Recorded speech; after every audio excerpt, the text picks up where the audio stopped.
There's a particular kind of strength that doesn't get talked about enough. Not the strength that comes from having people in your corner, not the strength that grows from being chosen, defended, or protected, but the strength that forms quietly, almost invisibly, in the lives of people who learned very early that no one was coming to fight for them. And I'm not talking about dramatic moments. I'm not talking about battles or crises where someone should have stepped in but didn't. I'm talking about something quieter than that. The child who sat in a difficult situation and looked around the room and realized that no adult was going to speak up. The teenager navigating something painful while everyone around them stayed silent. The adult standing in a moment that required someone to say, "That's not right," and hearing nothing. Just silence. Just the sound of people looking away. That experience leaves a mark, and what grows from that mark is something deeply human and deeply complex. The first thing that develops is a very specific kind of self-reliance. Not the healthy kind, not the kind that comes from encouragement and gradual independence, but the kind born from necessity, the kind that whispers, "You have to handle this because no one else will." These individuals don't just learn to survive alone, they become specialists at it. They calculate their own risks, make their own calls, carry their own weight, and quietly absorb the losses that come with doing it without backup.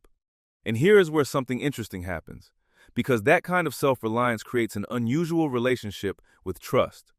When no one has ever stood up for you, you stop expecting it. Not bitterly, not always consciously, but the expectation simply fades. Like a door you stop knocking on because it was never answered. Over time, you stop walking toward that door. You find another way in. You find your own way in. But here's the psychological cost that rarely gets named. These individuals often develop what could be called an invisible ceiling of worthiness. Somewhere deep inside, in the part of the mind that stores early evidence about how the world works, a quiet conclusion forms. If no one fought for me, maybe I wasn't worth fighting for. It is rarely a conscious thought. It is more like background noise, a frequency that runs beneath everything else, influencing decisions, relationships, the opportunities they allow themselves to want. They might work harder than anyone around them and still deflect the credit. They might achieve something significant and immediately minimize it. They might meet someone who genuinely cares for them and spend months waiting for the catch. Because the mind that learned to expect no backup doesn't switch off that expectation just because circumstances change.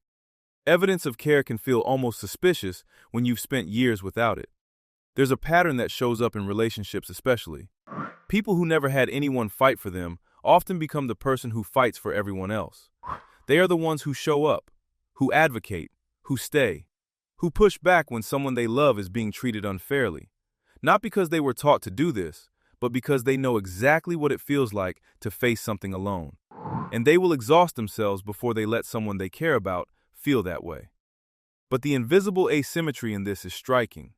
They will go to war for someone else's dignity while quietly tolerating things no one should have to tolerate alone.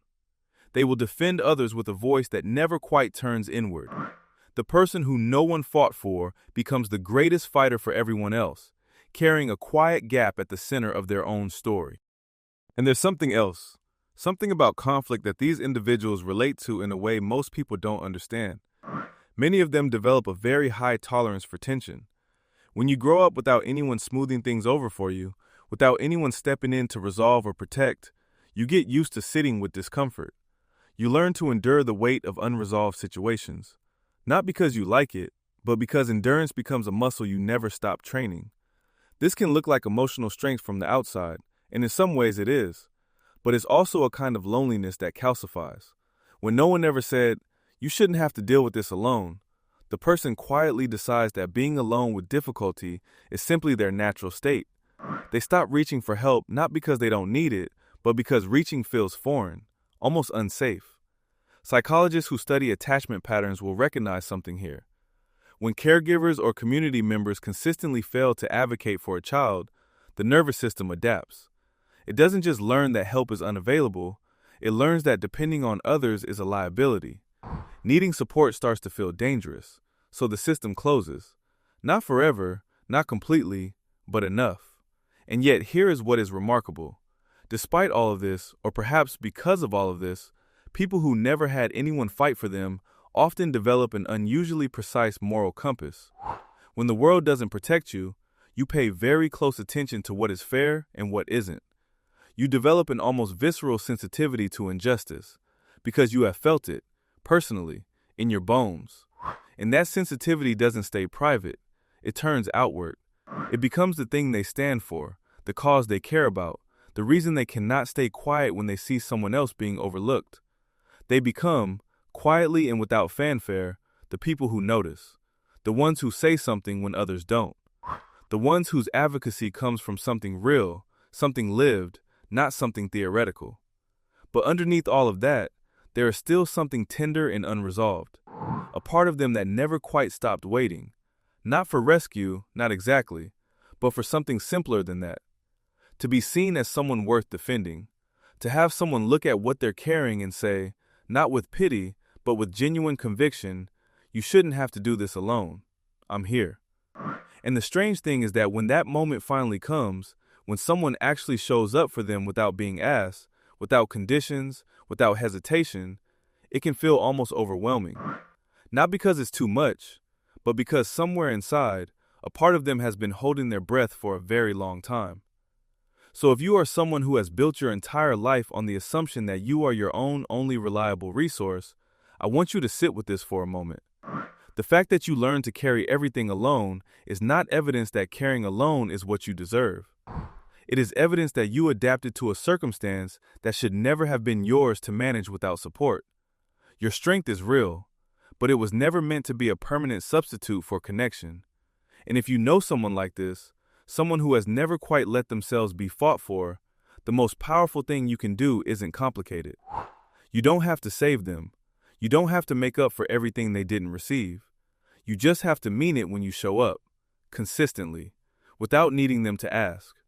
Let your presence be the thing that slowly, quietly teaches them that the door is worth walking toward again. Because the people who never had anyone fight for them don't need saving. They've already proven they can stand on their own. What they need, what they have always quietly needed, is simply to know that standing alone was never the only option.